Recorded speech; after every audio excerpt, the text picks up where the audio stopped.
Et donc, en fonction des forces en présence, la question orale suivante est celle de Monsieur Bruno Lefebvre sur l'exploitation des terres rares en Wallonie. Je vous en prie.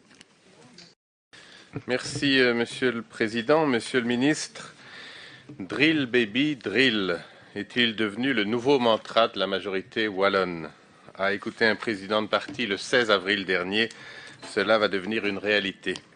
Le sol wallon contient entre autres certaines quantités de lithium, un composant nécessaire à la fabrication des batteries de l'ensemble des appareils électroniques, mais aussi des voitures électriques. Dans la guerre commerciale qui agite le monde, c'est un enjeu important. A-t-on une idée du potentiel de développement de la filière des terres rares en Wallonie? Le cas échéant, quelle est la position du gouvernement wallon quant au forage du sous-sol wallon pour l'exploitation de ces terres rares? Début d'année, un recours en annulation contre le code wallon du sous-sol a été déposé à la Cour constitutionnelle. Cela signifie à tout le moins que le cadre juridique encadrant l'exploitation des terres rares est affaibli. Où en est-on dans cette affaire? Quel est le calendrier de la Cour? Relativement à l'exploitation de ces terres, n'est-il pas préférable, avant de forer, de créer une véritable filière wallonne de récupération et de réutilisation des batteries usagées? Merci déjà. Merci, Monsieur le député. Monsieur le ministre, je vous en prie. Merci, monsieur le député, pour votre question. À l'heure actuelle, il est très difficile d'estimer le potentiel industriel réel d'une éventuelle filière des terres rares en Wallonie. En effet, cette filière devait advenir. Elle concernerait plus probablement des matériaux recyclés que des minerais extraits en Belgique ou dans les pays avoisinants. Le service géologique de Belgique a publié un atlas des gisements de terres rares en 2024. Si les gisements potentiels sont nombreux, la plupart sont trop petits ou situés en zone urbaine ou protégée. Dans les cantons de l'Est, les réserves de minerais plomb, zinc, germanium sont bien connues. Ces teneurs en germanium font des gîtes de cet ensemble des candidats économiquement rentables, d'autant plus qu'il s'agit du second plus gros gisement européen en plomb-zinc. Toutefois, ces gîtes se trouvent dans le périmètre de protection proposé pour le télescope Einstein. Je me permets de faire une petite incise pour donner une définition de ce que c'est un gîte. Je l'ai appris moi-même, monsieur le député.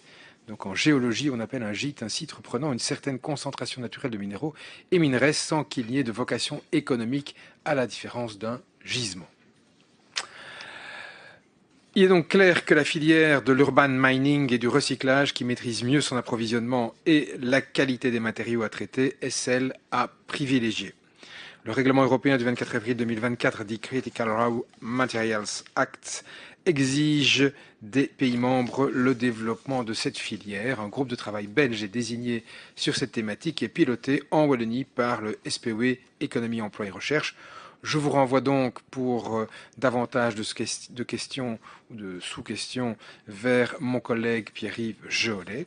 Quant au recours en annulation, qui était l'une de vos dernières questions, introduit devant la Cour constitutionnelle contre le décret du 13 mars 2024 instituant le Code de gestion des ressources du sous-sol, celui-ci est non suspensif. Néanmoins, le décret constituant le fondement de la partie réglementaire et les travaux relatifs à l'élaboration de cette dernière sont donc temporairement mis sur pause. La décision de la Cour devrait intervenir tout début 2026. Merci, Monsieur le ministre. Monsieur le député, je vous en prie pour votre réplique.